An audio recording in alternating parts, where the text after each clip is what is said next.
Présentation du siège lors d'une grossesse à terme. Que signifie que le fœtus soit en position de siège? À la fin de la grossesse, la majorité des fœtus ont la tête engagée dans le canal de naissance. Cette position est appelée présentation céphalique. Cependant, environ 4% des fœtus présentent les pieds ou les fesses dans le canal de naissance.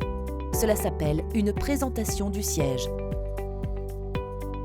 Quelles sont les variétés de présentation du siège? Il existe différentes variétés selon la ou les parties fœtales en contact avec la partie inférieure du bassin maternel. Siège complet, les genoux et les hanches du fœtus sont fléchis. Le fœtus adopte une position accroupie. Siège incomplet, il existe une extension d'un ou des deux membres inférieurs.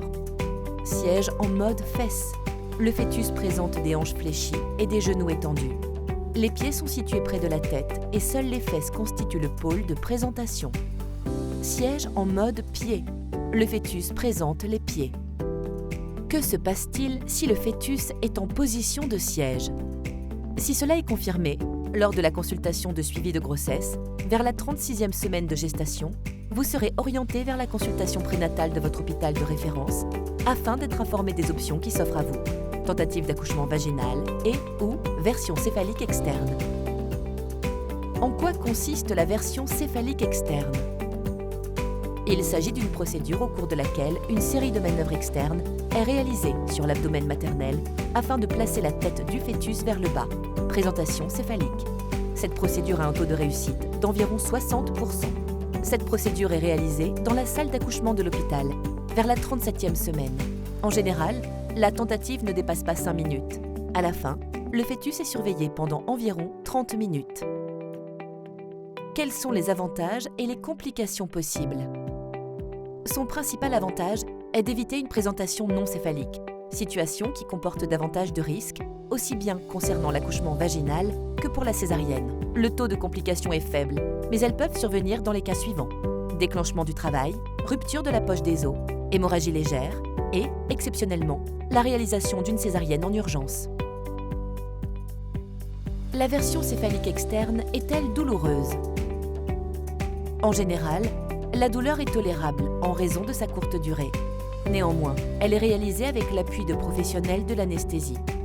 Vous ressentirez des pressions exercées sur l'abdomen pour mobiliser le fœtus, mais vous ne devriez pas ressentir de douleur. Quel suivi est prévu après la réalisation d'une version céphalique externe? Que la version est réussie ou non, un contrôle sera effectué après 24 heures pour confirmer la position du fœtus et mettre en place une surveillance fœtale. Si le fœtus s'est placé en position céphalique, les contrôles de grossesse programmés continueront à être réalisés. Que se passe-t-il si l'on ne souhaite pas réaliser la version céphalique externe? Dans ce cas, un suivi similaire à celui des femmes enceintes dont le fœtus est en présentation céphalique sera effectué. Une césarienne programmée ne sera réalisée que si les critères pour tenter un accouchement vaginal en siège ne sont pas remplis. Et si le fœtus reste en siège après la version céphalique externe, peut-on accoucher par voie vaginale? Lors d'un accouchement en siège, les fesses sortent en premier et la tête en dernier. Il s'agit d'un mode d'accouchement plus difficile que la présentation céphalique, car le corps du fœtus ne s'adapte pas de la même manière au passage à travers le bassin. Cela nécessite donc l'application de critères plus stricts que pour un accouchement en présentation céphalique. Même si une tentative d'accouchement vaginal est indiquée, des circonstances peuvent survenir pendant la dilatation ou l'expulsion, ce qui nécessiterait une césarienne. Quand évalue-t-on les critères pour savoir si un accouchement vaginal est possible? Les critères seront évalués de manière dynamique lors des consultations prénatales du service d'obstétrique de l'hôpital et si vous entrez en travail ou êtes admise pour rupture des membranes, ils seront évalués au moment de l'admission. Si vous remplissez strictement les critères, la possibilité d'une tentative d'accouchement vaginal vous sera proposée.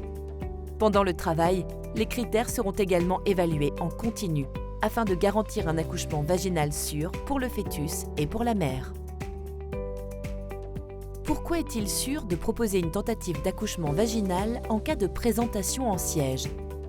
L'accouchement en siège, pour un fœtus unique à terme, est une option raisonnable dans un hôpital disposant d'un protocole spécifique, tant pour la sélection des patientes que pour le suivi et la prise en charge de l'accouchement.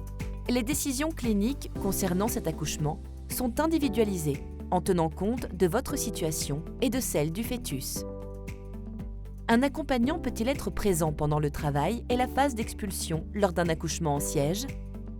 Pour votre sécurité et celle du fœtus, cet accouchement se déroulera au bloc opératoire, où vous pourrez être accompagné, si vous le souhaitez, par une seule personne. Et si les critères pour une tentative d'accouchement vaginal ne sont pas remplis?